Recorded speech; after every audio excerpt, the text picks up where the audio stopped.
In this video, I'm going to be reviewing the GolfBuddy WTX Plus GPS watch and talking about whether or not it's worth picking up.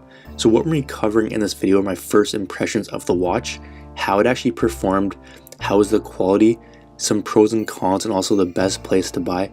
So if you just are looking for the best and cheapest place to pick it up, I will leave a link down below. At the time of the video, that was the best place we could find it, so you can go in and check out the current price if you want.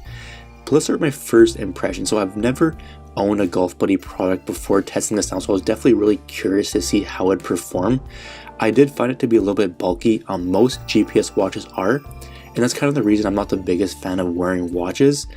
There are over 38,000 courses pre-programmed in at the time of this video. They're always adding more, and they're from around the world, so pretty much wherever you are located, there's a good chance that the courses are going to be on there. It was pretty easy to set up and all that kind of stuff. It took about 30 seconds to actually log on to the course, and then it's going to show you the distance to the front, back, and center of the green. So what does it actually track? And the WTX Plus is going to show you the shape of the green along with the distance to the front, middle, and back of the green, just like pretty much any other golf GPS watch. If you swipe to the right, it's going to show you a full map of the hole, so you can basically see where all the hazards are and where the 100, 150, and 200 yard layup spots are. It doesn't come with any round analysis or stats or anything like that, like a lot of the other ones do. It also doesn't come with a scorecard, which is definitely one of the major downsides to it. But was it easy to use? What I did like about the WTX was that it was super user friendly to use, more so than a lot of the other ones on the market. It was fairly, it had a fairly big screen to it as well, and we didn't have any issues reading it in direct sunlight.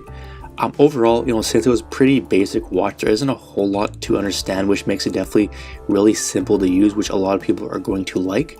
But how did it perform? So the most important thing when it comes to these GPS watches is that they actually are accurate. The accuracy was actually pretty good and was close enough for me.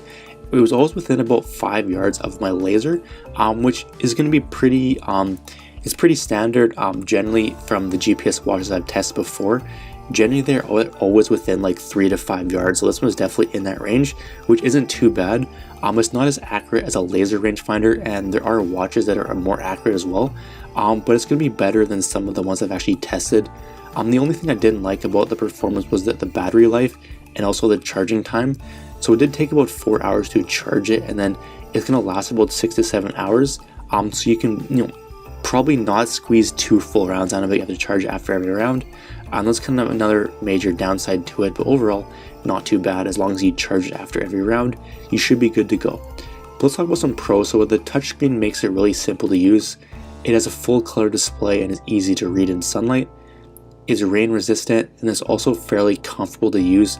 Like I was saying before, I'm not a huge fan of watches. I don't find them to be very comfortable, but this one is fairly comfortable. It was definitely more so than a lot of the other ones on the market, so it's definitely nice to see. Cons, it doesn't come with any stats or round analysis. It doesn't have the longest battery life either. So let's cover some frequently asked questions. So what fitness features does it come with? It has a pedometer that tracks cycling, running, and walking. Can you receive text messages on the watch? Yes, you can. And then what's the difference between the WTX and the WTX Plus? The Plus is faster at like locating the course you're on, and giving you the data on the distances, that kind of stuff. So it's pretty much faster, and then it allows you to connect to your phone for notifications, that kind of thing. The breakdown, performance will give it an 8, price score will give it a 7, quality score of an 8. My personal score is 7.5, which is definitely not the best for GPS watches. But is it worth it? Taking into account all the pros, all the cons, I would say in my opinion, it's a fairly solid golf watch, but there are definitely better options out there in its price range. It's pretty accurate and simple to use, but it doesn't have any of like the stat tracking or digital scorecard like the others.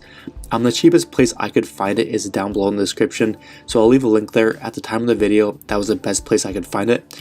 And I will also leave links to some of my favorite golf GPS watches if you are interested in checking those out as well.